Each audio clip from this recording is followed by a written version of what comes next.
Good afternoon, Dr. Nelson here from Southern Minnesota Weight Loss, here to talk about sugar content and a little bit about hidden sugars. We all know that when we look at a can of pop, we're like, oh, that's not very good for us. I know there's sugar in it, but it sometimes is really hard to appreciate truly how much sugar is in what you're consuming. And so before we get into like each one of these cards and how much is there, for men, about 15 grams of sugar can start to set you into a diabetic pathway with a single serving of food. And if we cross the 50 gram mark in a day, you're going to have a heightened blood sugar response for the rest of the day. Now, what you'll see with some of these, we go way, way past that. And I think for some of you, you'll know that you're drinking or eating way more than what we're talking about. For women, it's 19 grams in a single serving. And it gets worse if you have any autoimmunity. So before we go too far on the path, we're going to talk about what these are. So we're going to get to the worst offenders first. Because when we're drinking calories, it is way, way easier to overconsume. And I know when I used to drink soda, this would have been a serving at one time in the morning maybe, and I may have had one or two more of those in a day without really thinking about it. This small soda, which is 20 ounces, has 69 grams of sugar in it. This pile is 69 grams approximately. When we did the math, that is about 17 teaspoons, do we say? So that is an obscene amount of sugar for anyone to eat at one period of time. And I think that anyone who drinks pop can easily remember a time when you sat down and had 32 ounces or 64 ounces for a movie and not really thought twice about it. So we then look at something, because that everyone knows is not good for you. We move to something like a V8 Splash. It's fruit juice, it's tomato juice, whatever, but this has only 5% juice in it. And so the rest of this is filler and sugar water, just like this is. And 1 cup or 8 ounces is 16 grams of sugar. If you measure out 8 ounces, very, very rarely is that actually what you're going to consume. And so much like this pop, we go from a serving size that has maybe a debatable amount of added sugar and not really much nutritional value to something that quickly turns into way too much sugar for a single serving, and especially for kids.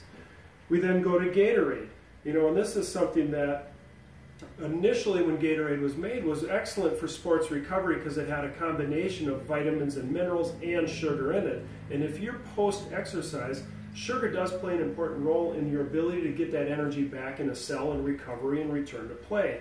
But when we start to go into things like this that have in 1.5 cups, 21 grams of sugar, it is rare that you're going to eat or drink just 1.5 cups. You're going to consume this whole bottle in most sittings. I know I would have when I used to drink this. And so instead of 21 grams, we're having 2 or 3 times that much in a single serving, which is way more than we need, and ultimately leading to us having some digestive or diabetic issues. We then move into like the food categories where we are much more likely to run into hidden sugars. And I'm going to throw these corn biscuits under the bus because if you look on the label, 1 cup of corn biscuits is 26 grams of carbohydrate, but only 3 grams of sugar. And so you look at that like, hey, that's not bad, 3 grams. The problem is this is ultra refined, and so by the time your body gets this to your stomach, that 3 grams is essentially the equivalent to the 26 grams. It's already digested, it's pre-packaged and pre-processed, so your body is going to get this pile of sugar ultimately, as opposed to having healthy components of proteins, fats, to blunt that response, like you would get if you're eating the corn off the cob. The same kind of thing falls on the category of the wheat thins, which 22 grams of carbohydrate for this much cracker. Now, this is a pile of sugar, and like I said a minute ago, having over 16 or 19 grams in a single serving will start to alter the way your body will digest food for the rest of the day and your blood sugars. And so this is one of those things where we get tricked by the 100% whole grain. We think, hey, it's whole grain, this is going to be all right. But when we start to digest and eat this, it's going to heighten our insulin response, it's going to trick us to think we're hungry very shortly, and there's really not very much great nutritional value in these things. So it ends up being very similar to something where we look at it and we're like, oh yeah, we know it's a treat. Kettle corn, caramel corn, we know it's a treat. And so when we look at something like this, we have 17 grams of carbohydrate and 10 grams of sugar. And so this in a serving size actually has less sugar in it than this in a serving size, which if you looked at the two, you'd automatically think this is going to be a healthier choice for you. And so what we're getting at with all of these things is that we know some of these things we know we shouldn't eat.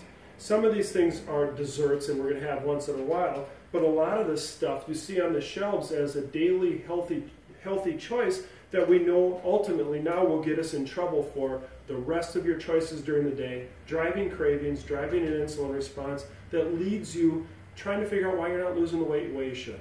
So if you have any questions, comment below, and we'll be happy to answer them and engage you and try to help you decipher what would be best for you and help you live a healthier life. Have a great day.